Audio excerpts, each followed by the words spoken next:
Assalamualaikum warahmatullahi wabarakatuh.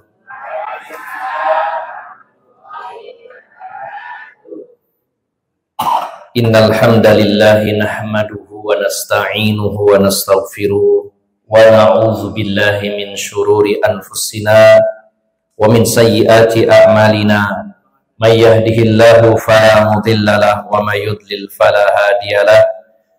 Ashhadu an la ilaha illallah wahdahu la syarika lah wa ashhadu anna Muhammadan abduhu wa rasuluhu la nabiyya ba'dah. Allahumma salli wa sallim wa barik ala nabiyyina Muhammadin wa ala alihi wa sahbihi ajma'in. Ya ayyuhalladzina amanu taqullaha haqqa tuqatih wa la tamutunna illa wa antum muslimun, amma ba'd. Para alim ulama, para ustaz, para ustazah, para sesepuh yang senantiasa saya hormati dan saya muliakan, bapak-bapak dan ibu-ibu jamaah majelis taklim yang dirahmati Allah Subhanahu wa taala. Alhamdulillah, kita sangat bersyukur kepada Allah Subhanahu wa taala pada malam hari ini diberikan kemudahan, diberikan nikmat dan karunia sehingga kita bisa berkumpul bersama-sama dalam rangka mempelajari agamanya Allah Subhanahu wa ta'ala. Kita sangat mensyukuri segala nikmat Allah, termasuk nikmat kesehatan. Dan ini seringkali dilupakan karena ketika seseorang itu sehat, dia kurang menghargai nikmat sehat. Innalillahi. Alhamdulillah, ya, nikmat terang. Nah, Bapak Ibu jamaah sekalian yang dimuliakan Allah Subhanahu wa taala, salah satu hikmah Allah memberikan sakit ketika membahas tentang takdir Allah. Ada yang mengatakan bahwa takdir itu ada yang baik dan ada yang buruk, sebagaimana yang dijelaskan Rasulullah SAW.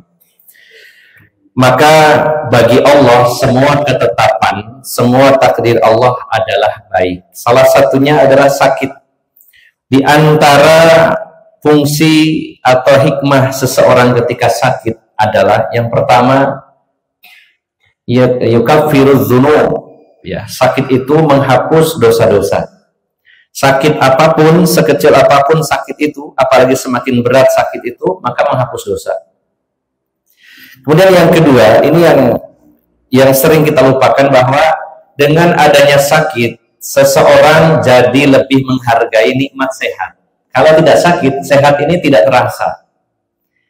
Saya ingin bertanya sama Bapak Ibu, pernah nggak kita berpikir bahwa kedua mata kita ini bisa melek gini? Ini nikmat. Ada salah satu teman jamaah di Surabaya baru-baru ini kena stroke.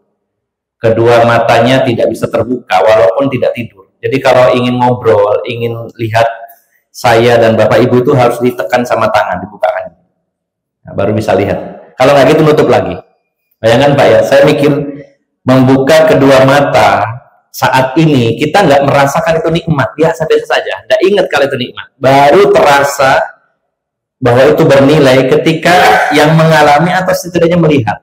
Oh, ternyata ketika kedua mata ini tidak bisa terbuka, ini sebuah musibah yang besar dan salah satu nikmat Allah dicabut. Ya, termasuk Monsewu, Bapak Ibu jamaah sekalian, ada saudara kita yang masuk rumah sakit karena 2 minggu tidak bisa buang angin. Apakah selama ini kita juga berpikir bahwa alhamdulillah bisa buang angin, alhamdulillah bisa melek mata kita dan lain-lainnya? Nah, Oleh karena itu, Bapak Ibu, saat kita sehat, kita benar-benar mensyukuri nikmat sehat. Semoga Allah Subhanahu wa Ta'ala mengokohkan dan mengukuhkan nikmat-nikmatnya kepada kita, dan juga menambah nikmat-nikmat kepada kita saat kita bersyukur kepada Allah Subhanahu wa Ta'ala. Dan di malam hari yang penuh barokah ini, kita sangat bersyukur kepada Allah atas segala nikmat dan karunia yang Allah berikan, yaitu nikmat kesehatan, nikmat umur, dan terutama nikmat Islam dan nikmat iman. Bapak Ibu yang dimuliakan Allah Subhanahu wa Ta'ala, saya juga mengingatkan kepada diri saya sendiri khususnya, dan kepada Bapak Ibu jamaah sekalian umumnya, mari kita betul-betul memahami dan mengilmui tentang adab dan akhlak. Sebelum mempelajari agama ini, atau sebelum mempelajari ilmu-ilmu yang lain, kita dahulukan belajar tentang adab dan akhlak. Para ulama diantaranya dari kalangan tabi'ut tabi'in seperti Imam Ibnul Mubarak, beliau mengatakan, kami dulu belajar tentang adab, tentang akhlak itu selama 30 tahun. Dan 20 tahun kemudian barulah belajar agama yang lain, belajar Quran, belajar hadis, dan lain-lainnya. Nah, maka Bapak Ibu yang dimuliakan Allah Subhanahu wa Ta'ala, salah satu adab dan akhlak, dan ini yang paling pokok dan paling penting, adalah akhlak dan adab kepada Allah Subhanahu wa Ta'ala. Seringkali kita berpikir bahwa adab dan akhlak itu kepada sesama manusia, padahal yang lebih utama tentu kepada manusia iya, tapi yang lebih utama adalah adab dan akhlak kepada Allah Subhanahu wa Ta'ala. Bagaimana kalau ada orang berakhlak, beradab kepada manusia, tapi tidak berakhlak, tidak beradab kepada Sang Pencipta, yaitu Allah Subhanahu wa Ta'ala. Nah, di antara adab dan akhlak kita kepada Allah adalah dengan mentauhidkan Allah dan tidak berbuat syirik. Kalau ada orang yang berbuat syirik, apakah yang besar atau yang kecil, ini adalah bentuk ketidaksopanan yang sangat fatal kepada Allah Subhanahu wa Ta'ala. Atau bahasa lebih kasarnya, sikap kurang ajar dari makhluk, termasuk kita, ketika kita ini sudah dihidupkan oleh Allah, diberikan kenikmatan, diberikan fasilitas, lalu beribadahnya kepada selain Allah Subhanahu wa Ta'ala. Maka ini adalah bentuk tidak beradab dan tidak berakhlaknya manusia kepada Allah Subhanahu wa Ta'ala. Nah, kita sangat ingin meninggal dunia sudah bersih dari kesyirikan. Jangan sampai kita meninggal dunia masih membawa kesyirikan. Bagaimana malunya kita dan bagaimana takutnya kita di hadapan Allah saat menghadap Allah, berdiri di hadapan Allah, masih menyekutukan Allah Subhanahu wa Ta'ala. Kalau kita saja tidak berakhlak, tidak beradab kepada manusia, dan kita berbuat salah kepadanya, kita kadang tidak berani menampakkan muka kita di hadapannya, malu. Lalu bagaimana kiranya nanti saat berdiri di hadapan Allah Subhanahu wa Ta'ala masih membawa kesyirikan, artinya meninggal dan belum bersih dari perbuatan syirik. Ini betul-betul Bapak Ibu jamaah yang saya cintai dan semoga juga dirahmati dan cintai Allah Subhanahu wa Ta'ala, benar-benar harus jadi target kita meninggal itu di atas tauhid. Benar-benar meninggal itu sudah bersih dari perbuatan syirik. Dan semoga Allah berikan waktu, kesempatan kepada kita untuk belajar sehingga kita tahu mana tauhid, mana syirik, lalu diberikan kemampuan dan kekuatan untuk bisa menjadi ahlu tauhid dan menjauh dari perbuatan-perbuatan syirik yang besar ataupun yang kecil. Bapak Ibu yang dimuliakan Allah Subhanahu wa Ta'ala, kita akan melanjutkan kajian kitab Fathul Majid, syarah kitab Tauhid. Pada pertemuan-pertemuan sebelumnya, kita sudah membahas bahwa pada asalnya manusia dulu, bahkan sebenarnya sekarang pun ketika lahir, sebenarnya dalam keadaan bertauhid. Yang dimaksud fitrah, kullu mauludin yuladu ala fitrah. Setiap bayi yang lahir, dilahirkan dalam keadaan fitrah adalah dalam keadaan Islam, dalam keadaan bertauhid. Tidak ada dalil dari Al-Quran maupun hadis bahwa bayi lahir dari sananya sudah membawa kesyirikan. Tidak. Dan sejak Nabi Adam diturunkan ke dunia ini bersama istri beliau, kemudian selama kurun 1000 tahun manusia bertauhid kepada Allah Subhanahu wa taala. Dan iblis serta bala tentaranya begitu telaten sabar mencari momen, ya, mencari kesempatan untuk bisa membuat manusia ini berbuat syirik. Dia tahu, iblis tahu bahwa dosa itu penyebab seseorang masuk neraka, dan iblis menginginkan kita semuanya itu masuk neraka. Targetnya adalah wala ughwiyannahum ajmain. Saya ingin, kata iblis, menyesatkan mereka, Bani Adam seluruhnya. Nggak ada satupun yang lolos, inginnya semuanya. Makanya anugerah ketika Allah mengutus Rasulullah SAW, berapa miliar manusia dengan jasa dan sebab Rasulullah diselamatkan dari api neraka. Nah, maka iblis pun tahu bahwa dosa itu banyak jenisnya, tapi yang paling fatal adalah syirik. Langsung menyangkut hak Allah Subhanahu wa taala. Maka dia dengan penuh kesabaran, ketelatenan saat itu selama 1000 tahun manusia bertauhid. Iblis belum punya kesempatan untuk menyebabkan Bani Adam ini berbuat kufur atau syirik kepada Allah. Nah, sampai tiba saatnya ada kesempatan ketika 5 orang tokoh masyarakat di zaman Nabi Nuh meninggal dunia, di mana masyarakatnya sangat mengeluh-elukan, mencintai, sangat menokohkan, dan sangat kehilangan ketika mereka meninggal. Nah, maka dibisikkan oleh syaitan ketika yang 5 orang ini meninggal, buatkan patung-patung mereka dari batu, letakkan di samping kuburan mereka. Hanya sekedar monumen, hanya sekedar kenang-kenangan, agar nanti anak keturunan yang mencontoh mereka, bahwa mereka adalah orang yang soleh. Nah, ini sabar, 1 generasi, 2 generasi, sampai generasi ketiga, saat mereka jauh dari ilmu, lalu mereka akhirnya menyembah ke-5 patung itu selain Allah Subhanahu wa ta'ala. Jadi sebab kesyirikan, sebab kekufuran Bani Adam yang paling pokok dan utama adalah karena sikap berlebih-lebihan kepada orang soleh. Inilah yang diantisipasi oleh Rasulullah Sallallahu Alaihi Wasallam. Kita akan lanjutkan bab baru yang berjudul Babu Maja'a Minat Taglidi fi man abadallaha inda qabri rajulin salihin fa kaifa idza abadahu. Bab tentang sikap keras Rasulullah Muhammad sallallahu alaihi wasallam kepada orang yang beribadah, ya, di sisi kuburan orang saleh, ya. Lalu bagaimana dengan orang yang beribadah kepada kuburan? Ya. Jadi ini babnya kurang lebih adalah poinnya sikap keras Rasulullah Sallallahu Alaihi Wasallam kepada orang yang ibadahnya kepada Allah, tapi di samping atau di kuburan orang-orang soleh. Nah, kalau sekedar ibadah kepada Allah di samping makam atau di depan makam, ya orang-orang soleh saja Rasulullah melarang keras, apalagi kalau beribadah kepadanya. Mari kita ikuti beberapa hadis yang menjelaskan kepada kita bagaimana sikap Rasulullah SAW tentang orang-orang yang nyerempet, ya, apalagi yang sampai jatuh ke dalam kesyirikan, yaitu berlebih-lebihan kepada orang soleh, kepada kuburan-kuburan mereka. Wafis sahih. Nah, kalau ada kata as-sahih berarti riwayat ini hadis riwayat Bukhari. Hadis riwayat Bukhari dari istri Rasulullah SAW, yaitu Ummul Mukminin Aisyah radhiyallahu anha.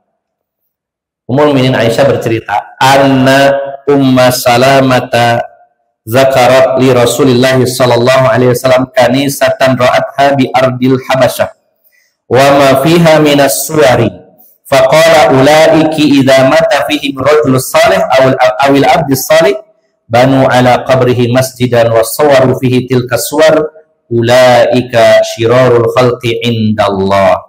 Hadis riwayat Bukhari. Kata Ibunda Aisyah, bahwasanya Ummu Salamah pernah bercerita kepada Rasulullah Sallallahu Alaihi Wasallam, yaitu bercerita tentang gereja yang beliau lihat Ummu Salamah di negeri Habasyah, ya. Dan yang beliau lihat juga adalah patung-patung, lukisan-lukisan orang-orang yang dikubur di dalam gereja tersebut. Maka Rasulullah ketika mendengar kisahnya Ummu Salamah ini, beliau mengatakan mereka itu, ya, ketika ada orang soleh yang meninggal, tokoh agama yang meninggal, maka dikuburkan, kemudian di atas kuburnya dibangun masjid, dibangun rumah ibadah.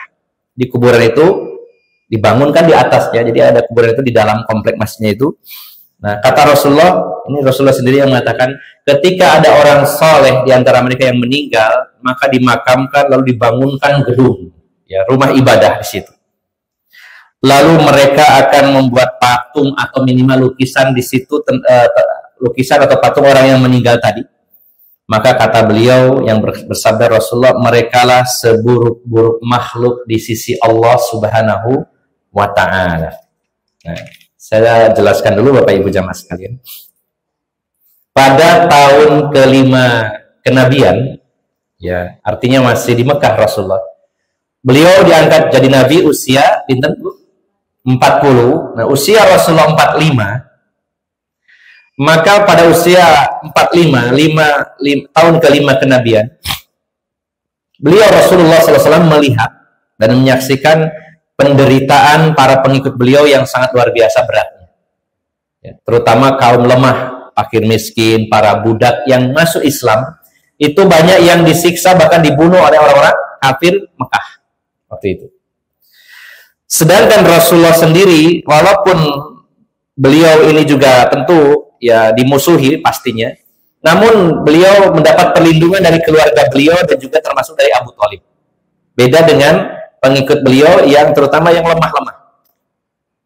Maka akhirnya Rasulullah menyarankan kepada para sahabat ini, hijrahlah kalian ke Ethiopia, ke Habasyah, karena konon di sana ada seorang raja yang adil dan dia tidak pernah berbuat zalim kepada rakyatnya. Berangkatlah ke sana, minta suaka politik perlindungan di sana. Maka berangkatlah sebagian sahabat, termasuk di dalamnya adalah Ummu Salamah. Ya, Ummu Salamah bersama suaminya yaitu Abu Salamah. Nah, dan waktu itu gelombang pertama hanya hitungan belasan orang, tidak sampai 20 orang, hanya belasan orang. Sesampainya di daerah Syuaibah di pantai Jeddah, kemudian menumpang membayar kapal, ya kapal barang sebenarnya, maka beberapa sahabat dan beberapa istri mereka berangkat menuju Ethiopia. Dan sesampainya di sana diterima oleh rajanya Najasyi, kemudian diberikan tempat di sana dan aman. Mereka bebas menjalankan agama Islam di sana. Namun mendengar berita bahwa di Mekah sudah kondusif, kemudian orang-orang kafir sudah banyak yang masuk Islam, makanya rombongan ini pulang ke Mekah. Begitu sampai di Mekah, ternyata itu beritanya hoax, berita bohong. Justru penyiksaan dan juga kriminalisasi dan lain-lain sangat keras, lebih keras lagi dari sebelumnya. Makanya Rasulullah merintahkan kalau begitu balik lagi ke Habasyah. Maka hijrah yang kedua ke Habasyah, yang pertama cuman berangkat bulan Rajab, Syawal sudah balik, kurang lebih 2 bulanan. Baru cuman 2 bulanan. Di bulan Rajab berangkat, bulan Syawal sudah kembali. Karena ternyata tidak kondusif, kembali lagi. Dengan jumlah yang lebih besar, dari kaum laki-lakinya 83 orang, jadi hampir 100 dengan kaum perempuan lebih. Berangkat lagi. Rombongan kali ini juga dipimpin oleh para sahabat senior. Ada di sana sahabat Utsman bin Affan, ada sahabat Zubair bin Awam. Ya. Kemudian juga pemimpin kafilah atau rombongan adalah Ja'far bin Abi Thalib, kakaknya Ali bin Abi Thalib. Nah, keberangkatan yang kedua ini, sesampai di Ethiopia, diterima juga oleh Raja Najasyi, diberikan tempat. Namun ada duta orang-orang musyrik yang dipimpin oleh Amr bin As, ya, belum masuk Islam waktu itu. Seorang negosiator, ya, Amr bin As ini seorang panglima perang, negosiator ulung. Jadi ahli lobby. Nah, maka dia menyusul, menguntit rombongan kaum muslimin dan membawa banyak sekali hadiah. Apa yang dilakukan oleh Amr bin As? Dia menyogok, menyuap para pejabat di kerajaan Najasyi supaya dapat akses bisa mempengaruhi sang raja. Ternyata yang namanya Uang pelicin itu sudah ada sejak dulu. Ya, supaya dapat akses. Bawa hadiah yang banyak dan mahal-mahal, para pendetanya, para pejabat besarnya dikasih semuanya. Sampai akhirnya diberikan akses untuk bisa bicara dengan Raja Najasyi. Dan Amr bin As mengatakan kepada Raja, wahai Paduka Raja, ada rombongan orang di mana mereka itu membawa agama baru, beda dengan agama kami dan beda dengan agama Anda, itu agama Nasrani. Dan mereka adalah orang-orang yang suka memecah belah, ya, di antara kaum kami. Dulunya rukun bersatu tapi pecah belah akhirnya dengan adanya agama ini. Nah, kami meminta Paduka Raja untuk mendeportasi mereka, dipulangkan. Maka Raja Najasyi ini raja yang bijak, tidak langsung memutuskan. Coba petugas panggil itu rombongan, ya, yang dari Mekah bawa ke sini. Maka kebiasaan di kerajaan Najasyi, kerajaan Ethiopia, Najasyi itu Habasyah itu, kalau masuk ruangan itu harus rukuk, harus sujud kepada raja. Nah, rombongan kaum muslimin yang dipimpin oleh Ja'far bin Abi Thalib ini masuk hanya mengucapkan salam, ya, kepada mereka, ya, atau cuma hanya hormat biasa, tidak sampai ruku dan sujud. Nah, lalu kata Amr bin As, tuh ini kan dia, mereka tidak punya adab, tidak punya akhlak, tidak sujud kepada Anda. Maka ditanya oleh Raja Najasyi, kenapa kalian tidak sujud kepada saya? Kata Ja'far bin Abi Thalib, kami diperintahkan hanya bersujud kepada Allah Subhanahu wa Ta'ala dan tidak kepada yang lainnya. Kami disiplin dalam masalahnya, tidak mau sujud kepada selain Allah Subhanahu wa Ta'ala. Lalu kata Amr bin As, coba Anda tanyakan oleh Paduka Raja tentang Isa ibnu Maryam, pasti Anda tercengang karena agama ini, ya, menjelek-jelekan Isa ibnu Maryam, kata Amr bin As. Maka ditanya oleh sang raja, bagaimana pendapat kalian tentang Isa ibnu Maryam? Dijelaskan oleh Ja'far bin Abi Thalib bahwa Isa ibnu Maryam adalah seorang rasul, ya. Dia diberi gelar sebagai Ruhullah wa Kalimatullah, ruhnya Allah, kalimatnya Allah. Dilahirkan dari seorang wanita yang masih gadis, yaitu Maryam, wanita yang suci. Dan kami bersaksi bahwa beliau adalah utusan Allah Subhanahu wa Ta'ala, ya. Maka ketika itu sang raja mengatakan, apa yang dikatakan oleh orang ini tidak ditambah, tidak dikurangi. Memang demikianlah Isa ibnu Maryam. Dan saksikan wahai para pendeta, sesungguhnya aku mengimani Rasul ini, Muhammad. Saya mengakui bahwa Muhammad sebagai Rasul, ya. Dan seandainya saya bukan raja, seandainya saya tidak diberi amanah sebagai raja, pasti saya akan berangkat menuju Muhammad dan bertugas membawakan sandalnya beliau. Mengatakan begitu. Ya, Raja Najasyi ini masuk Islam tapi tidak pernah bertemu dengan Rasulullah SAW. Nah, maka singkatnya adalah ketika pulang dari hijrah yang kedua ini, karena Rasulullah dan para sahabat sudah hijrah ke Madinah dan kondusif, maka gelombang kedua dari Habasyah ini pulang menuju Madinah, menyusul Rasulullah SAW. Nah, di saat itulah Ummu Salamah bercerita kepada Rasulullah SAW. Yang awalnya Ummu Salamah ini istri Abu Salamah, namun dalam peristiwa perang Uhud Abu Salamah meninggal. Kemudian punya 4 anak, ya. Ummu Salamah itu janda, usia 29. Seorang janda punya anak 4. Nah, maka tidak punya kerabat, tidak punya famili, hanya punya anak saja. Nggak ada siapapun di Madinah. Maka selesai masa iddah, berapa lama Bu kalau suami meninggal iddahnya? 4 bulan 10 hari. 4 bulan 10 hari hitungan tahun Hijriah. Setelah masa iddah habis, begitu habis, datanglah Abu Bakar, langsung dilamar. Mau nggak nikah dengan saya? Kata Abu Bakar. Maka Ummu Salamah sudah mengatakan, saya tidak bisa menikah kecuali dengan laki-laki yang lebih baik dari Abu Salamah, dan menurut saya engkau tidak lebih baik dari Abu Salamah. Ditolak. Datang lagi Umar.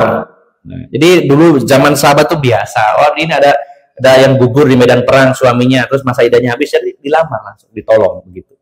Hal yang biasa. Maka Umar pun ditolak sampai akhirnya dilamar oleh Rasulullah Muhammad SAW, dan Ummu Salamah bersedia menjadi salah satu istri Rasulullah Muhammad SAW. Dan Ummu Salamah hidup sampai pada pemerintahan Yazid bin Muawiyah di usia 84 tahun. Nah, maka pengalaman di negeri Habasyah yang mana kerajaan itu agama resminya adalah Nasrani, sehingga banyak gereja di sana. Ummu Salamah bercerita kepada Rasulullah, "Ya Rasulullah, waktu saya di Habasyah, ya, saya melihat gereja-gereja dan menengok ke dalamnya, di situ tuh ada kuburan-kuburan. Lalu di situ ada patungnya, ada lukisan-lukisan orang yang dimakamkan di situ." Maka Rasulullah SAW yang belum pernah ke Habasyah sama sekali, tapi Rasulullah tentunya diberitahu oleh Allah Subhanahu Wa Taala dengan wahyu kepada beliau. Beliau langsung menegaskan, sesungguhnya mereka itu kalau ada tokoh agama mereka, ya, yang meninggal dunia, ada orang soleh di antara mereka, ahli ibadah di antara mereka, maka akan dikuburkan, kemudian dibuatkan patung atau lukisan, lalu dibangunkan rumah ibadah di atasnya. Jadi kompleks pemakamannya dibuatkan bangunan dan itu dijadikan tempat ibadah di situ. Maka kata Rasulullah, itulah seburuk-buruk makhluk yang pernah Allah ciptakan, ya, seburuk-buruk makhluk. Ini yang pertama. Dari sini ada gambaran Rasulullah mengatakan syirarul khalqi. Mereka adalah syirarul khalqi, seburuk-buruk makhluk. Ketika ada orang soleh meninggal, dimakamkan lalu dibangun gedung, kemudian ibadah di situ. Rasulullah mengatakan seburuk-buruk makhluk. Fahaulai jama'u baina fitnataini, fitnatul kuburi wa fitnatut tamathil.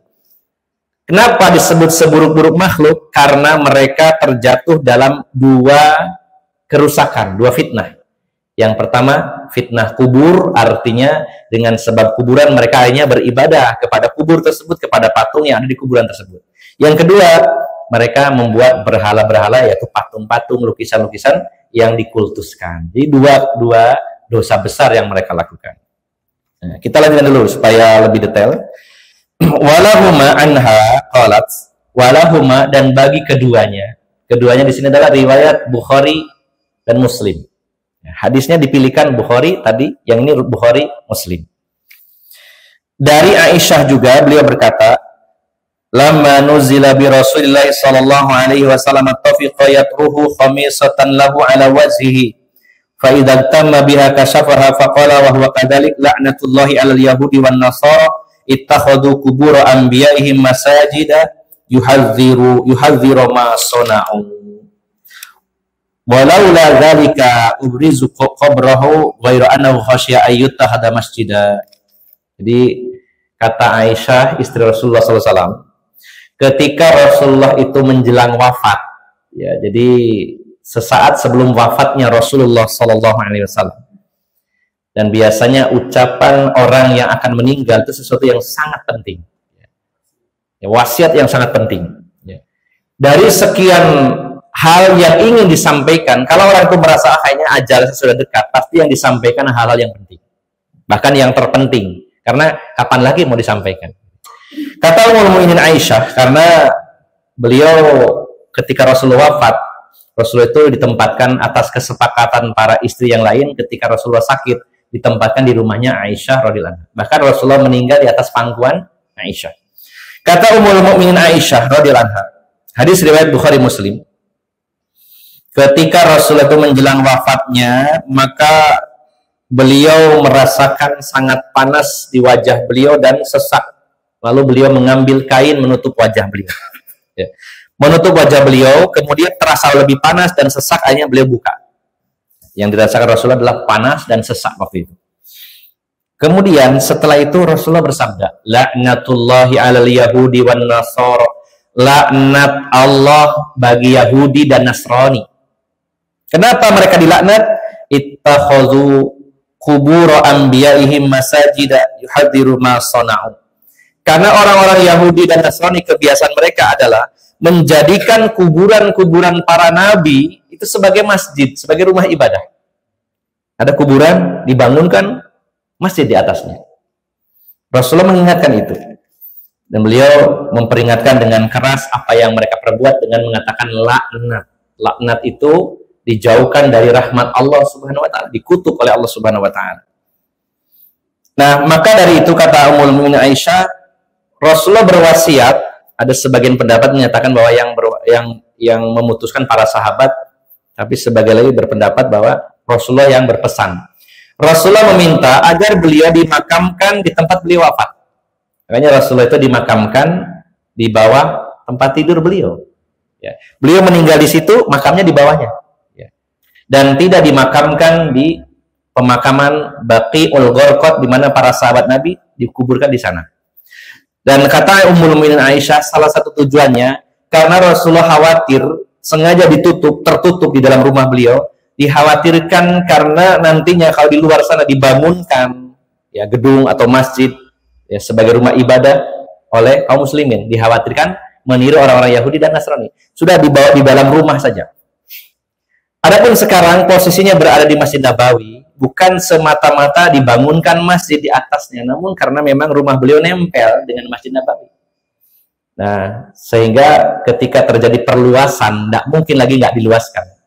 Dengan jumlah jamaah dari tahun ke tahun yang semakin membludak, kalau ukurannya tetap sama dengan ukuran masjid di zaman Rasulullah, jauh sekali. Maka mau nggak mau ada perluasan. Dan tidak ada yang rela yang untuk dipindahkan, dibongkar makam Rasulullah dipindahkan. Udahlah dibiarkan di situ, kemudian di masjid itu dilebarkan, bukan semata disengaja dibangun, tapi perluasan. Dan untuk mengantisipasi supaya orang tidak berbuat syirik dengan meminta kepada Rasul ke makam Rasulullah, maka dibuatkan tembok pembatas dan dijaga 24 jam oleh askar, ya ada semacam polisi, termasuk juga di situ ada yang jaga ulama. Yang pernah ibadah haji atau umroh pasti tahu ya. Ketika melewati makam Rasulullah SAW, di situ ada yang syirik 24 jam dijaga itu supaya orang tidak berbuat syirik. Jadi ini bukan berarti di makam Rasulullah sengaja dibangun, tidak. Ya, tidak mungkin apa yang dilakukan oleh kaum muslimin yang di situ dan para sahabat kontradiksi dengan pesan Rasulullah. Rasulullah mengatakan, kuburkan saya di tempat saya meninggal, jangan di luar, supaya terjaga, tidak dimunculkan di tempat terbuka. Gitu. Nah, ini hadis yang kedua. Sebagai tambahan, satu lagi Bapak Ibu jamaah sekalian, wali Muslim, hadis riwayat Muslim, Bukhari Muslim sudah, ini riwayat Muslim. Dari sahabat Jundub bin Abdullah, beliau berkata, saya mendengar Rasulullah SAW bersabda, qabla an yamuta bi khamsin wa huwa yaqul inni abra'u ilallahi an yakuna li minkum khalilun fa inna Allah qad ittakhadani khalilan kama ittakhadha Ibrahim khalila walau kunta muttakhidan min ummati khalilan lattakhadtu Abu Bakrin khalilan ala wa inna man kana qablakum kanu yattakhiduna qubur anbiya'ihim masajid ala fala tattakhidul qubur masajid fa inni anhaakum an dzalik. Kata Jundub bin Abdullah, hadis riwayat Muslim ya, hadis sahih. Beliau mengatakan 5 hari sebelum wafatnya Rasulullah SAW, beliau berpesan, ya, Rasulullah berpesan. Jadi kalau yang hadis kedua tadi justru hadis dari Aisyah itu sesaat sebelum wafatnya, menguatkan ya wasiat sebelumnya. Nah, hadis ketiga ini Rasulullah menyatakannya 5 hari sebelum wafatnya beliau. Dan yang meriwayatkan ini adalah Jundub bin Abdullah, seorang sahabat. Ya. Rasulullah berpesan, sesungguhnya aku berlepas diri kepada Allah, ya, yaitu ketika ada salah satu di antara kalian sebagai khalil. Sesungguhnya Allah lah yang memilih saya sebagai khalil, sebagai kekasih, sebagaimana Allah telah menjadikan Ibrahim sebagai kekasih. Ya. Seandainya saya itu memilih kekasih, jadi kekasih ini dijelaskan oleh para ulama lebih dari sekedar cinta biasa. Ya. Namanya kekasih, khalil dalam bahasa Arab itu melebihi al-hub. Hub itu cinta, khullah itu lebih dari cinta, lebih besar. Maka Rasulullah menegaskan, kalau saya ingin memilih orang yang akan menjadi kekasih saya yang paling saya cintai, maka saya pilih Abu Bakar. Ini juga sebenarnya pesan tersirat bahwa sepeninggalan beliau yang paling berhak jadi pemimpin kaum muslimin adalah Abu Bakar. Beliau menyatakan, sesungguhnya laki-laki yang paling aku cintai di dunia ini adalah Abu Bakar. Lalu ada yang bertanya, kalau wanita siapa Rasulullah? Putrinya Abu Bakar, yaitu Aisyah radhiyallahu anha. Maka pesan Rasulullah 5 hari sebelum wafatnya, beliau berpesan, ala ketahuilah, wa inna man kana qablakum kanu yattakhiduna qubur anbiya'ihim masajid ala fala tattakhidul qubur masajid fa innaha anhaakum an dzalik. Kata Rasulullah, ketahuilah sesungguhnya orang-orang sebelum kalian, Yahudi dan Nasrani, Mereka menjadikan kuburan para nabi menjadi masjid, maksudnya rumah ibadah. Maka janganlah kalian jadikan kuburan para nabi, termasuk kuburan saya, sebagai masjid. Jangan dibangun di atas. Ya. Sesungguhnya aku melarang kalian dari yang demikian itu. Nah, Bapak Ibu jamaah sekalian yang dimuliakan Allah Subhanahu wa taala, jadi gambarannya larangan Rasulullah itu adalah kuburan, apakah nabi, wali, orang soleh, kemudian meninggal, lalu dibuatkan bangunan di atasnya, lalu orang-orang beribadah di dalamnya, sholat dan lain-lainnya. Nah, kita rinci dulu Bapak Ibu jamaah sekalian supaya tidak salah paham. Wah, ini berarti nggak boleh nih ziarah kubur. Saya bahas dari bawah dulu, dari dasar dulu, bahwa ziarah kubur di awal Islam awalnya dilarang. Ya. Kemudian setelah tauhid para sahabat kuat, Rasulullah bersabda, kuntu nahaitukum an ziyaratil kubur. Dulu saya pernah melarang total, orang tuh gak boleh ziarah kubur sama sekali. Kenapa? Takut syirik. Lalu setelah itu kata Rasulullah, sekarang fazuruha atau zuru al maqabir fa innaha tuzakkirkumul akhirah. Maka sekarang silahkan kalian ziarah kubur, karena ziarah kubur mengingatkan kalian tentang kampung akhirat. Nah, kemudian ada hadis lain yang berisi larangan atau laknat bagi para wanita yang berziarah kubur. La'anallahu zairatil kubur. Allah melaknat para wanita yang ziarah kubur. Lalu bagaimana dengan hadis tadi yang justru memerintahkan, bahkan hukumnya sunnah, disunnahkan kita ziarah kubur? Maka penjelasannya adalah kata zairat ini adalah yang berlebih-lebihan, terlalu sering. Ya, artinya ziarah kubur disunnahkan, satu untuk mengingat kematian dan ingat akhirat, yang kedua mendoakan si mayit. Ya. Nah, ini berlaku kebolehannya, disunnahkannya bagi laki-laki maupun perempuan. Kalau perempuan betul-betul dilarang, bukankah Rasulullah pernah melewati satu kuburan, lalu di situ ada perempuan sedang menangis.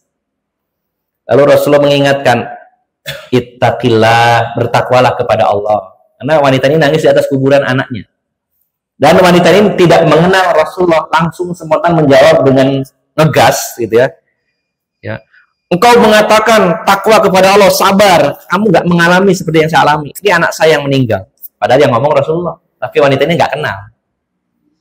Ya. Rasulullah coba mengingatkan, hati-hati, bertakwalah kepada Allah. Sebenarnya mengingatkan, jangan sampai meratapi, jangan sampai membenci takdir Allah dengan kematian anakmu. Rasulullah menasihati. Tapi wanita ini marah dan spontan mengatakan, kalau bahasa kita, yang si ngomong gampang, gitu ya. Coba sampean sing ngalami, ya enak nek ngomong sabar-sabar, bahasanya gitu. Yang diomongi itu Rasulullah. Rasulullah tidak marah. Oh, wajar, wanita sedang bersedih anaknya meninggal. Rasulullah berlalu pergi. Setelah itu ada orang yang nyamperin wanita ini, Mbak, sampean nggak ngerti tadi aku ngomong Rasulullah loh. Iya tahu Rasulullah, ya Allah salah. Langsung nyusul ke rumahnya Rasulullah dan minta maaf. Dan Rasulullah tidak marah. Justru Rasulullah memberikan nasihat, innas sabra ya fi sadmatil ula. Sabar itu adalah pada benturan pertama. Ya. Kalau setelah agak lama kejadian terus bersabar, itu nilainya rendah. Tapi pas kejadian pas lalu sabar, itu hebat. Ya. Nah, ini menunjukkan bahwa ada wanita yang ziarah kubur dibolehkan. Bahkan Aisyah sendiri kadang berziarah kubur ke makam saudaranya Abdurrahman bin Abu Bakar. Lalu bagaimana hukumnya wanita yang dilaknat tadi? Maka maknanya adalah wanita yang berlebih-lebihan, terlalu sering ziarah kubur. Kenapa? Karena mental wanita beda sama laki-laki, khawatirnya histeris, jerit-jerit, meraung-raung, meratapi, dan lain-lain. Boleh, tapi jangan terlalu sering.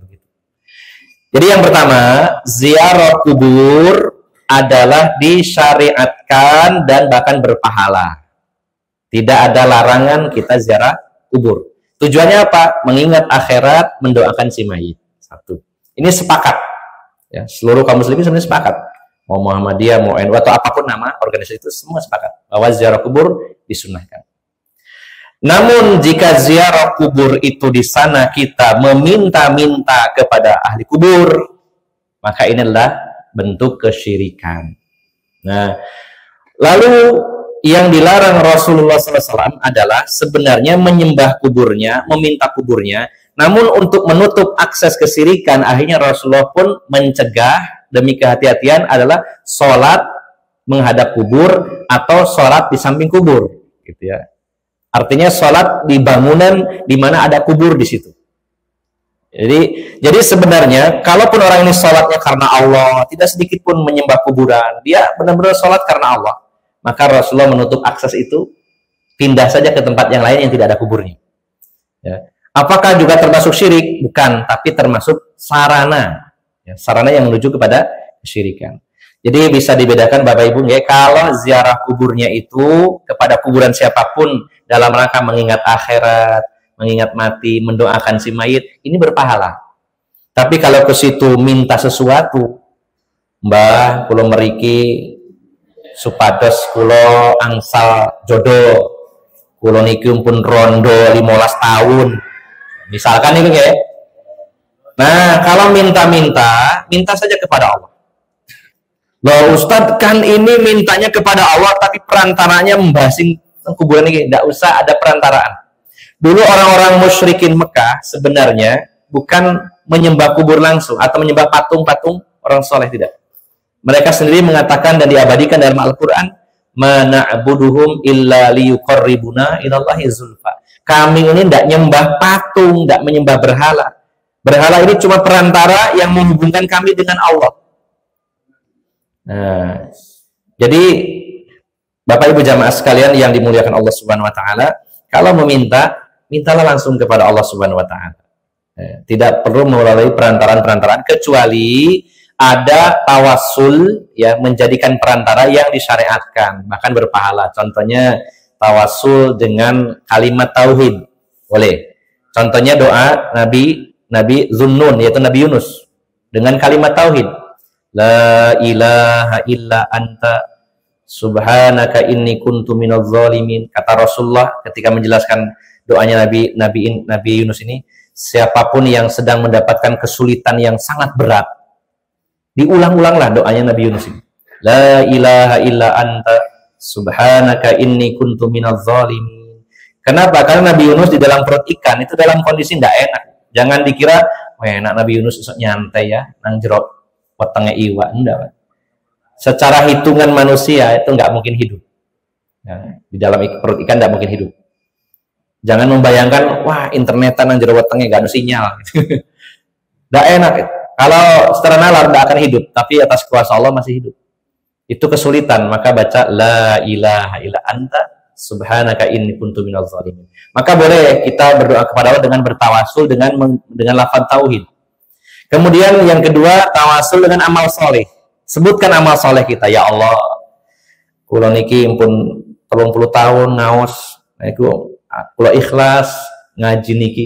Nah, kalau memang amal ini diterima oleh Engkau ya Allah, kabulkanlah doa saya. Ya. Kula niku nyuwun datang panjenengan ya Allah, pingin gadah expander cross. Nah, misalkan contoh ya. Misalkan, ini contoh saja. Ya. Namanya doa bebas ya, bebas. Nah, sebutkan amal soleh. Boleh menyebutkan amal solehnya kepada siapa? Kepada Allah, bukan kepada orang lain. Pulau niki nyumbang pirang juta, jangan. Kepada Allah sebutkan. Boleh kita mamerkan amal kepada Allah.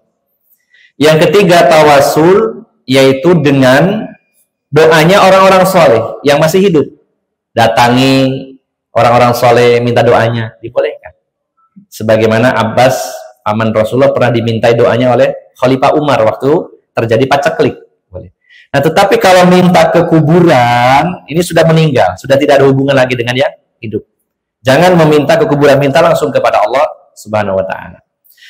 Jadi saya simpulkan bahwa di awal sudah kita bahas bahwa awal mula kekufuran, kesyirikan itu gara-gara berlebih-lebihan menyikapi orang-orang soleh, terutama yang sudah meninggal.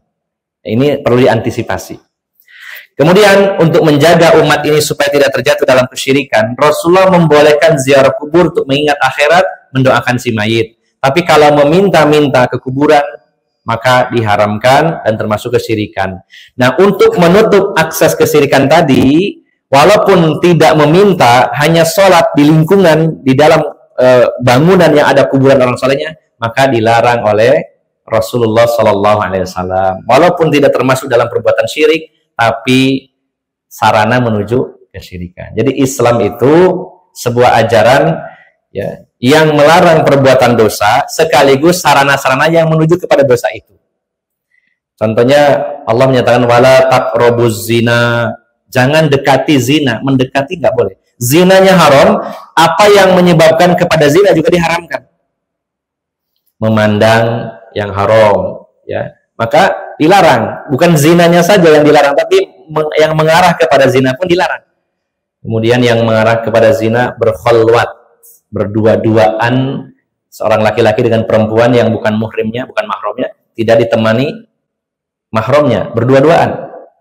Nah, maka ini dilarang. Padahal dia tidak berzina, cuma berdua-duaan, tapi dilarang oleh Islam karena sarana menuju kepada zinanya.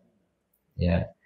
Maka begitu pula perbuatan syirik yang dilarang syiriknya, tapi karena dikhawatirkan nyerempet, maka sholat menghadap kuburan atau di samping kuburan orang-orang soleh yang dibuatkan bangunan di atasnya, maka itu juga dilarang oleh Rasulullah Shallallahu Alaihi Wasallam demi menjaga tauhid kita kepada Allah Subhanahu Wa Taala.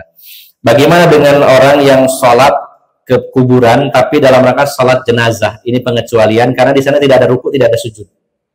Jadi kalau ada orang yang meninggal, kemudian kita terlambat datang, belum sempat nyolati, boleh ke kuburannya, kemudian sholat jenazah di kuburan. Dan harus tetap menghadap jenazah yang sudah dimakamkan.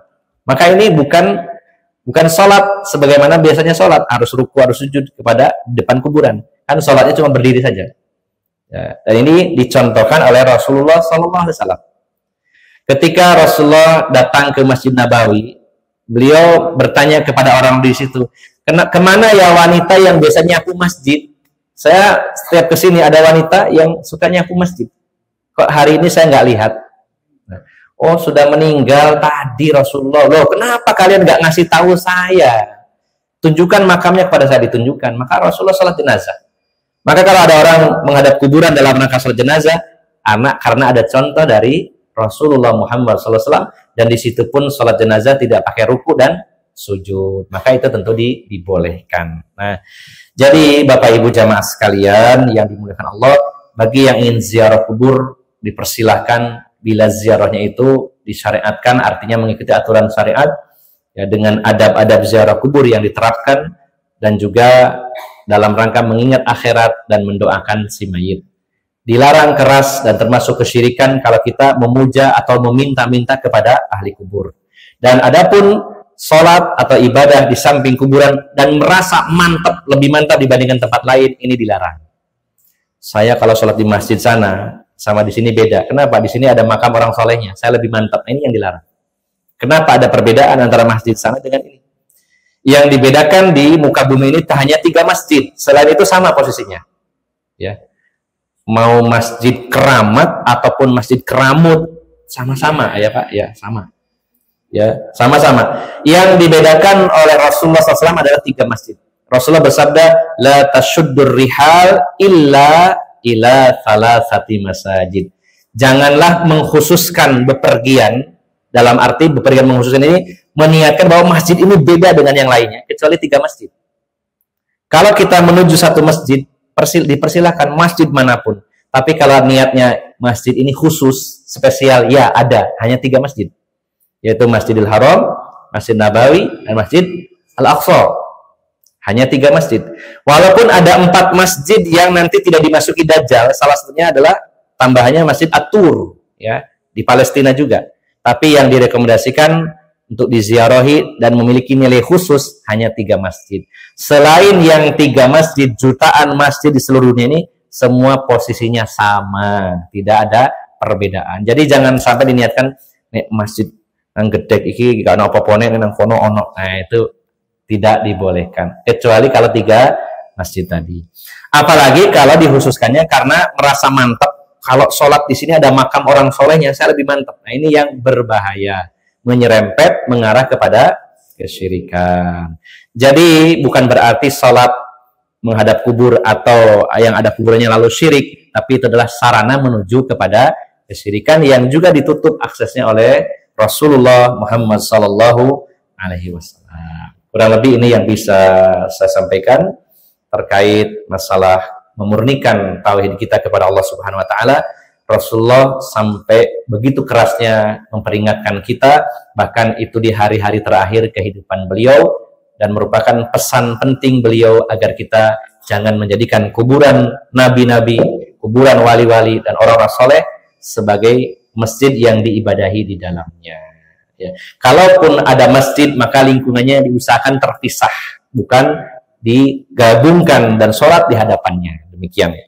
Mudah-mudahan bermanfaat dan mudah-mudahan Allah memberikan keistiqomahan kita di atas kebenaran, di atas hidayah hingga ajal mendatangi kita semuanya. Demikian Bapak Ibu jamaah sekalian, kurang lebihnya saya mohon maaf yang sebesar-besarnya. Aqulu qawli hadza wa astaghfirullah li wa lakum wa akhiru da'wana anil hamdulillahi rabbil alamin. Saya menggabah. Terima kasih Ustaz. Bapak Ibu dan hadirin yang berbahagia, demikianlah paparan yang telah disampaikan oleh Ustaz dari beberapa urusan yang insya Allah sudah cukup jelas. Namun Ustaz masih memberikan kesempatan, barangkali ada yang perlu ditanya. Sembari Ustaz istirahat sejenak dengan cara persiapan sesi tanya jawab, sebagaimana yang pernah disampaikan bahwa sebaiknya untuk pertanyaan yang disampaikan itu pertanyaan yang terkait dengan tema kajian, ya. Tema kajian, namun barangkali ada yang ingin ditanyakan dan di luar tema kajian, Bapak Ibu bisa langsung menghadap Ustaz, atau Ustadz Hermanto memberikan kesempatan agar Bapak Ibu bisa bertanya melalui telepon atau WA. Sekali lagi saya sampaikan bahwa yang bisa dihubungi untuk konsultasi untuk menyampaikan pertanyaan yakni pada nomor 082 262-76-0006. Sekali lagi saya ulang, barangkali ada yang belum memiliki nomor HP Ustadz Hermanto, yakni 082-262-76-0006. Bapak Ibu nanti bisa menanyakan sesuatu yang terkait dengan persoalan yang Bapak Ibu hadapi. Bapak Ibu dan para hadirin, sebagaimana biasanya untuk sesi tanya jawab kali ini, pertama saya berikan kesempatan kepada ibu-ibu, ya. Seorang ibu, kemudian nanti setelahnya kesempatan kepada bapak-bapak. Monggo ibu ingkang badhe menyampaikan pertanyaan. Utawi mangkingaken nggih, kok menawi lho nggih, kok menawi panjenengan sukan tawet kita ngopo tanglet sama tanglet kula. Tapi di kula sing jawab, sing jawab menurut aja.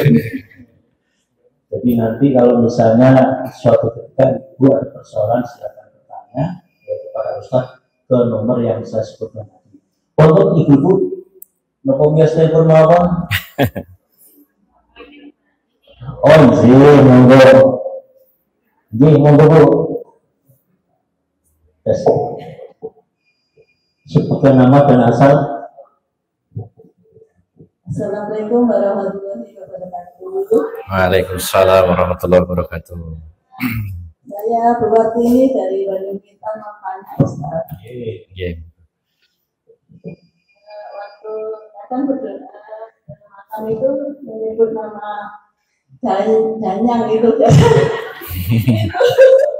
Itu gimana? Kan ya Allah, tolong ya Allah, sama kabulkan lewat Janyang Mbak Sopo. Itu sirik apa? Yang kedua itu habis. Yang kedua itu kadang habis surat itu kan kadang dengan terus berdoanya gini, ya Allah, Tuhan berpangapunten, doa Jawa itu Ustaz. Ya Allah kula nyuwun pangapunten. Terus kula ingkang ageng ingkang alit karena panjenengan cat ingkang paling pangapunten. Ngoten niku dosa kula. Assalamualaikum warahmatullahi wabarakatuh. Buat ini telah menyampaikan pertanyaan Ustaz, ini merupakan sesuatu yang hampir terbiasa di satu daerah. Oleh karena itu perlu memberikan satu pencerahan, kejelasan biar semua khususnya yang bertanya sobat juga mati ini ya ini sangat jelas. Silakan Ustaz. Alhamdulillah, pertanyaan dari Ibu Wartini, 2 pertanyaan. Yang pertama, saat berdoa di kuburan meminta kepada Allah tapi melalui perantaraan danyangnya. Nah, inilah yang sebenarnya dilakukan oleh orang-orang musyrikin Mekah waktu itu. Jadi bukan berarti mereka itu tidak mengenal Allah. Bahkan dalam Al-Quran jelas disampaikan dalam firman Allah, wala in sa'altahum man khalaqas samawati wal ard la yaqulunallah. Ketika engkau bertanya wahai Muhammad kepada mereka orang-orang musyrik di Mekah, siapa pencipta langit dan bumi? Mereka mengatakan Allah. Maka ini pernah terjadi dialog dengan seorang tokoh negosiator yaitu Husain. Ya, ketika ditanya oleh Rasulullah, berapa Tuhan kalian? Ada 7. Yang 1 di langit, yang 6 di bumi. Nah, kalau kalian itu sakit, minta kesembuhan kepada siapa? Kepada yang di langit. Kalau kalian minta rezeki kepada siapa? Kepada yang di langit. Nah, yang 6 ini sebagai apa? Hanya perantara. Ya. Nah, kalau memang mintanya kepada yang 1 di langit, kenapa harus ada yang 6? Langsung saja kepada yang di langit. Itu pernah terjadi dialog Rasulullah dengan tokoh musyrikin. Jadi dulu orang musyrik membuat patung-patung. Di sana ada Latta, Uzza, Manat, Hubal, dan bahkan 5 patung di zaman Nabi Nuh yang digali kembali, yaitu Wad, Suwa, Yagus, Ya'uq, Nasr. Itu semuanya patung orang-orang soleh. Ya. Jadi, dan mereka mengatakan kami itu tidak nyembah patung ini cuma perantara untuk menyampaikan keinginan kami kepada Allah. Apakah dengan demikian lalu Rasulullah berhenti berdakwah? Oh, berarti sampai sudah percaya sama Allah, selesai. Enggak. Justru itulah kesyirikan yang besar. Ya. Kalau kita minta kepada Allah, langsung kepada Allah tanpa perantaraan. Kalau ingin minta doanya orang soleh ketika hidup, ya, ketika di zaman Khalifah Umar, beliau memimpin kaum muslimin, ada kejadian yaitu krisis paceklik, hujan tidak turun sehingga kekeringan, gagal panen. Dan sahabat Umar tidak datang ke makam Rasulullah lalu mengatakan, ya Rasulullah, engkau kan nabi dekat sama Allah, kok yang dimintakan hujan? Enggak. Beliau paham ilmunya bahwa Rasulullah memang adalah utusan Allah, manusia termulia, manusia terbaik, tapi Rasulullah sudah meninggal, tidak minta kepada makamnya Rasulullah. Yang dicari siapa? Yaitu justru malah ke rumahnya Abbas, paman Rasulullah. Umar mengatakan, wahai Abbas, engkau paman Rasulullah, doakan untuk kami agar Allah menurunkan hujan. Maka Abbas ini berdoa kepada Allah, ya Allah, turunkanlah hujan.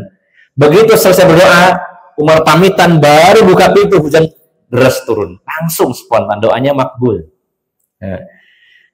Kan harusnya Abbas dibandingkan Rasulullah, tentu kedudukannya lebih tinggi Rasulullah. Kenapa Umar malah datanya kepada Abbas, bukan minta kepada makamnya Rasulullah? Maka ketika Rasulullah hidup, banyak yang meminta didoakan Rasulullah, banyak. Tapi setelah wafatnya Rasulullah, tidak ada permintaan kepada Rasulullah untuk menyampaikan kepada Allah. Bahkan saya mintanya kepada Allah, cuman di perantara. Kenapa harus ada perantara? Yang sudah meninggal langsung kepada Allah. Dan juga Allah menyatakan, innaka la tusmi'ul mauta. Sesungguhnya engkau tidak mampu menjadikan orang yang mati bisa mendengar.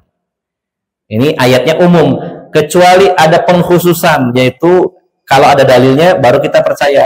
Contohnya ketika jenazah diletakkan di liang lahat, kemudian keluarganya pulang, nah sandal keluarganya yang terakhir masih bisa didengar. Itu kan pengecualian. Dan kita tidak bisa menyimpulkan bahwa semua suara dia dengar. Tidak. Kenapa? Karena ada ayat yang memukul rata. Innaka la tusmi'ul mauta. Engkau tidak bisa membuat orang mati bisa mendengar. Nah, kok bisa mendengar terompah? Nah, itu pengkhususan, bukan berarti semuanya dengar. Nah, kalau semuanya dengar, kasihan ya. Pas nang kuburan, waduh, no karnaval ini, no sound system horror gitu ya. Grepeken. Dan bahkan hari ini lagi viral, katanya ada teknologi yang bisa menghubungkan antara orang yang hidup dengan yang mati, bisa ngobrol. Nah, aduh, ini bisa dialog, katanya orang meninggal bisa keliling dunia, terus bisa ketemu orang, ngobrol-ngobrol. Kalau itu dalam mimpi, bisa terjadi. Orang mimpi ketemu orang yang sudah meninggal, terus ngomong apa. Termasuk juga mimpi bertemu Rasulullah SAW. Tapi kalau dalam kondisi terjaga, lalu bisa berkomunikasi dengan orang meninggal, ini bertentangan dengan dalil. Bukankah dalam surat Al-Mu'minun Allah menyatakan, qala rabbirji'un la'alli a'malu sholihan fima taraktu? Kalla. Orang-orang yang sudah meninggal itu meminta kepada Allah, ya Allah, kembalikan saya ke dunia, saya ingin kembali ke dunia. Saya ingin beramal dengan amalan yang dulu pernah saya tinggalkan. Kadung terlanjur masuk kuburan, saya nggak bisa beramal lagi, tolong kembalikan ke dunia supaya bisa beramal lagi. Kata Allah, kalla, nggak bisa. Ya, ada namanya barzahun ila yaumi yub'atsun. Ada barzah, makanya disebut alam barzah. Ada dinding pembatas yang tidak bisa ditembus, tidak bisa berinteraksi. Ya, kalaupun ada kejadian interaksi hanya pengkhususan. Contohnya siapa? Rasulullah pernah berinteraksi dengan ruh para nabi di langit ketika peristiwa Isra Mi'raj. Kecuali dengan Nabi Isa yang langsung, ya, karena beliau belum meninggal. Dan nanti akan turun lagi di akhir zaman. Nah, maka Bapak Ibu jamaah sekalian, kalau kita berdoa langsung kepada Allah, orang yang sudah meninggal sudah tidak ada hubungannya dengan yang hidup, tidak bisa memberikan manfaat maupun mudarat. Dia sudah berada di alam barzah yang terpisah dengan alam dunia ini. Keyakinan yang mengatakan orang meninggal kelayapan keliling itu tidak ada. Ya, malah nggak enak ya Pak kalau seperti itu. Misalkan meninggal tak gitu ya, bojone cek nom rabi maneh, waduh, aku wis mati, bojoku rabi maneh, manten nyar pisan, ya apa ya perasaannya gitu ya. Terus kelayapan ngintip nang kamare, waduh. Wah. Okay. Terus malam Jumat muli lasing nang omah budal nang kuburan sisipan gitu ya. Sing mati nang omahe, sing nang omah ziarah kubur malam Jumat sisipan nggak ketemu gitu ya. Jadi tidak ada dalam Islam, itu ajaran dari luar Islam yang menyusup ke dalam ajaran Islam. Orang yang sudah meninggal dalam Islam, apakah orang biasa ataupun orang soleh, bahkan para nabi, sudah selesai urusannya. Dia sudah di alam barzakh. Barzakh, dinding pembatas yang tidak bisa ditembus. Sehingga dihukumi kalau kita meminta kepada kuburan, meminta kepada benda mati, sudah meninggal, maka tidak dibolehkan. Langsung saja minta kepada Allah Subhanahu wa ta'ala. Pertanyaan kedua, berdoa dengan bahasa Jawa menyebutkan kesalahan-kesalahan, apakah boleh? Justru harus kita, namanya itu i'tiraf, yaitu pengakuan. Ya, pengakuan. Ya. Bisa menyebutkan amal soleh, sekaligus kita menyebutkan juga perbuatan jelek kita. Bukan karena Nabi Yunus doanya, ya, la ilaha illa anta subhanaka, ini sesungguhnya saya, ini kuntu minal zalimin, ya Allah, saya ini termasuk orang yang zalim. Nah, ini menyebutkan dosa. Saya telah meninggalkan umat saya puri, saya ngambek aja dimakan ikan. Ini kuntu minal zalimin. Bagaimana Nabi Adam? Rabbana zalamna anfusana. Ya Allah, Tuhan kami telah berbuat zalim. Jadi boleh kita menyebutkan dosa-dosa kita. Malah itu bentuk taubat kepada Allah. Justru malah kebalikannya yang tidak boleh. Ya Allah, kalau ini kebetulan nanti salah. Sombong ya. Jare Allah, jare sop, mau nggak tahu salah. Justru kita mengakui, ya Allah, kalau ini dosa, kalau ini salah. Kalau di sepuro, kalau nyun tolong, nyun maaf, pangapunten. Nah, setelah itu baru minta. Ya. Seperti kita punya kesalahan sama orang, mungkin seorang istri kepada suaminya, Mas sepurane sing wake aku ya kemang dino iki aku salah ambil sampean yo, tapi mari aku jaluk duit 200.000. Kan kadang-kadang gitu juga Bu ya, menyebutkan kesalahan dulu apa ngelende, yang ngerayu.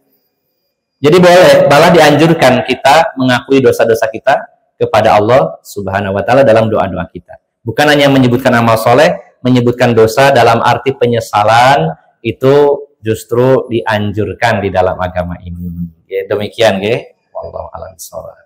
Monggo. Selanjutnya kesempatan untuk Bapak-bapak menyampaikan pertanyaan atau persoalan-persoalan yang pernah dihadapi. Boten-boten, Bapak-bapak. Kalau misalnya tidak ada, kasih ditutup doa Ustaz. Insya Allah nanti sekali lagi untuk bapak-bapak dan ibu barangkali ingin bertanya tentang apa saja, tidak harus di forum ini ya, bisa melalui nomor HP, telepon atau via. Maka langsung ditutup doa Ustaz. Alhamdulillah, sebelum kita akhiri, kita sempatkan sejenak untuk bermunajat kepada Allah Subhanahu wa Ta'ala, karena kita sadar bahwa kita ini sangat lemah, sangat fakir di hadapan Allah Subhanahu wa Ta'ala. Kita sangat butuh dengan Allah Subhanahu wa Ta'ala, dan juga kita menyadari bahwa doa itu adalah senjata utama kita kaum mukminin, sehingga kita betul-betul harus serius bersungguh-sungguh meminta dan memohon kepada Allah, meminta kebaikan dunia dan kebaikan akhirat. Bismillahirrahmanirrahim. Allahumma salli wa sallim wa barik ala nabiyyina Muhammadin walhamdulillahi rabbil alamin. Rabbana zalamna anfusana wa illam taghfir lana wa tarhamna lanakunanna minal khasirin. La ilaha illa anta subhanaka inna kunna minaz zalimin. Rabbana ighfir lana dzunubana wa israfana fi amrina wa tsabbit aqdamana wansurna 'alal qaumil kafirin. Rabbana ighfir lana dzunubana wali walidayna warhamhuma kama rabbayana shighara. Rabbana ighfir lana wali ikhwanina alladzina sabaquna bil iman wa la taj'al fi qulubina ghillan lil ladzina amanu rabbana innaka ra'ufur rahim. Rabbana la tuzigh qulubana ba'da id hadaitana wa hab lana min ladunka rahmah innaka antal wahhab. Allahumma ya muqallibal qulub tsabbit qulubana ala dinik, ya musarrifal qulub sarrif qulubana ala ta'atik. Allahumma anta rabbuna farzuqnal istiqamah. Allahumma khtim lana bi husnil khatimah. Allahumma inna nas'aluka ilman nafi'a wa rizqan tayyiba wa amalan mutaqabbala wa shifaan min kulli da'. Allahumma inna na'udzubika min ilmin la yanfa' wa min qalbin la yakhsha wa min nafsin la tashba' wa min du'ain la yusma'. Allahumma inna na'udzubika minal hammi wal hazan wal ajzi wal kasal wal jubni wal bukhl wa ghalabati daini wa qahrir rijal. Allahumma inna nas'aluka salamatan fid din wa afiyatan fil jasad wa ziyadatan fil ilmi wa barakatan fil rizqi wa taubatan qablal maut wa rahmatan indal maut wa maghfiratan ba'dal maut. Allahumma hawin alaina fi syakaratil maut wan najata minan nar wal afwa indal hisab. Rabbana hab lana min azwajina wa dhurriyyatina qurrata a'yun waj'alna lil muttaqina imama. Rabbana atina fid dunya hasanah wa fil akhirati hasanah wa qina azaban nar. Subhana rabbika rabbil izzati amma yasifun. Salamun alal mursalin walhamdulillahi rabbil alamin. Subhanakallahumma wa bihamdika asyhadu an la ilaha illa anta astaghfiruka wa atubu ilaik. Wassalamu alaikum warahmatullahi wabarakatuh.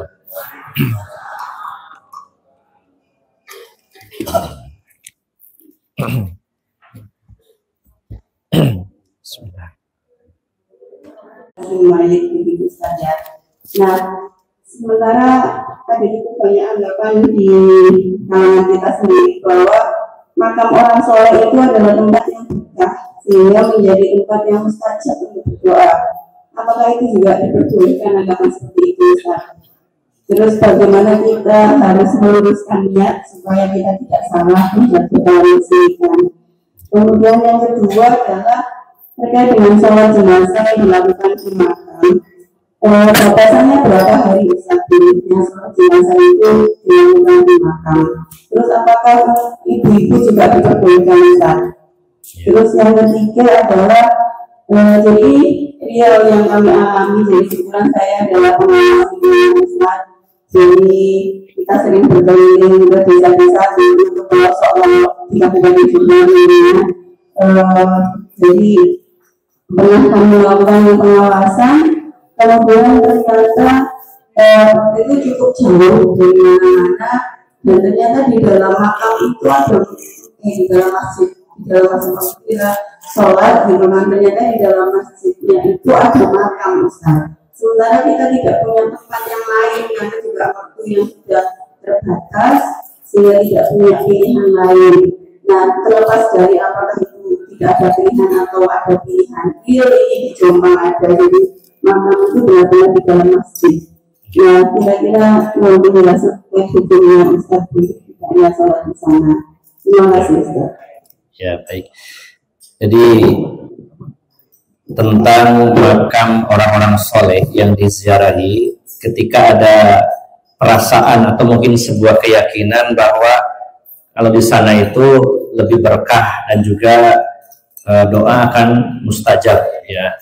Maka ini yang tadi justru yang kita bahas, bahwa kalau meminta jelas syiriknya, tetapi menganggap bahwa kalau di situ ibadah lebih mantap, atau sholat lebih mantap, berdoa lebih mantap, lebih meyakinkan atau lebih berpeluang dikabulkan, maka ini adalah sarana yang dilarang oleh Rasulullah SAW.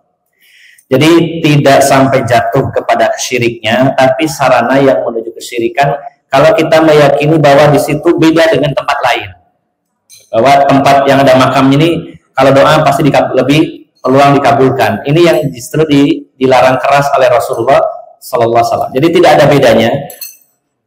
Seluruh masjid di dunia kecuali 3 masjid itu posisinya kedudukannya sama persis. Apakah ada makamnya atau tidak, dibangun dimanapun sama posisinya, kedudukannya sama, mau besar mau kecil sama. Tidak ada pengkhususan karena ada kuburannya lalu jadi lebih berkah, lebih mantap dan doa pasti lebih dikabulkan. Itu justru malah sarana yang menuju kepada kesyirikan. Tidak boleh meyakini seperti itu.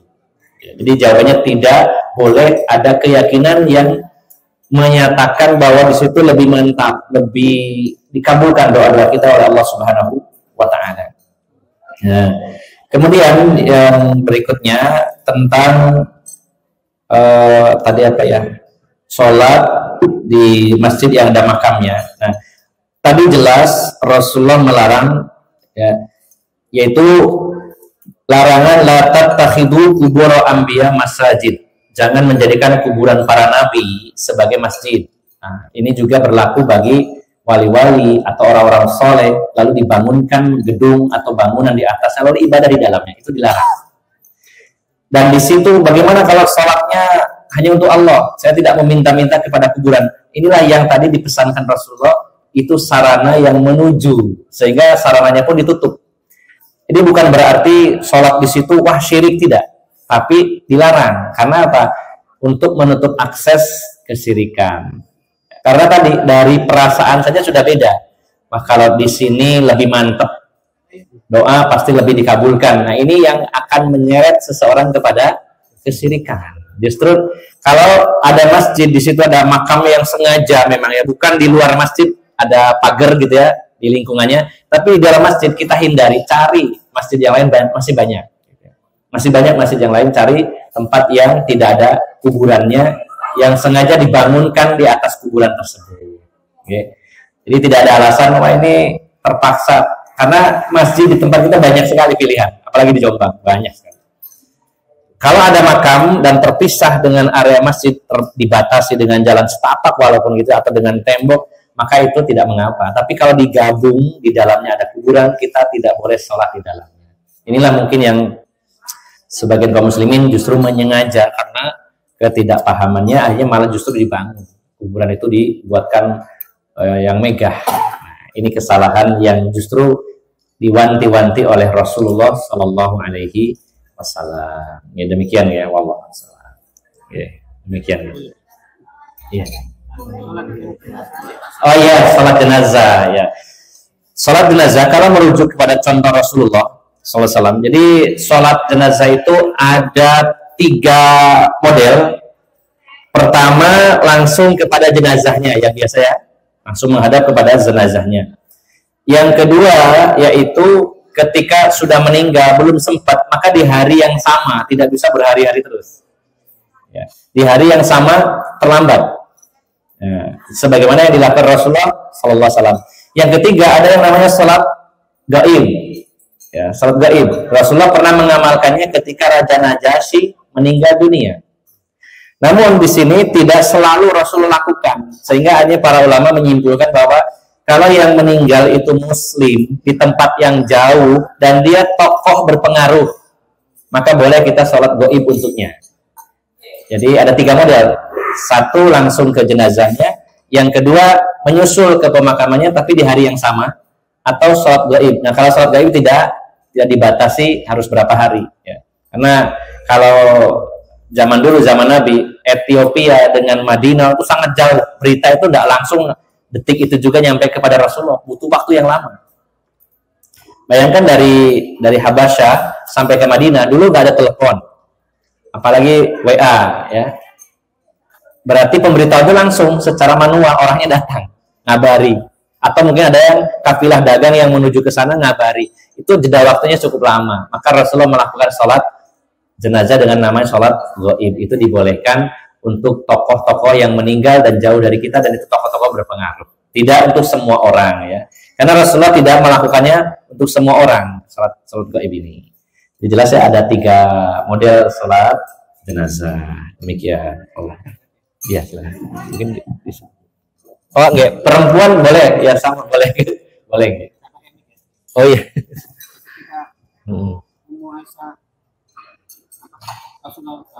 Iya. Iya. Iya. Ya, ketika Rasulullah wafat, ya wafat itu dimakamkannya ya di situ. Tapi bukan berarti tidak keluar sama sekali untuk disolati ya. Nah, prosesi menyolati Rasulullah ya di Masjid Nabawinya, tapi dikuburkannya. Ya. Kalau di dalam rumah Rasulullah itu sudah dikuburkan ya. Jadi sholatnya bergantian seperti kita, sholat laki-laki dulu, terus kaum wanita. Nah itu dikeluarkan dari rumah Rasulullah di Masjid Nabawi. Oh, sholat sehari-harinya ya. Yang terpenting tidak menghadap ke kuburannya ya. Masih di dalam lingkungan rumah.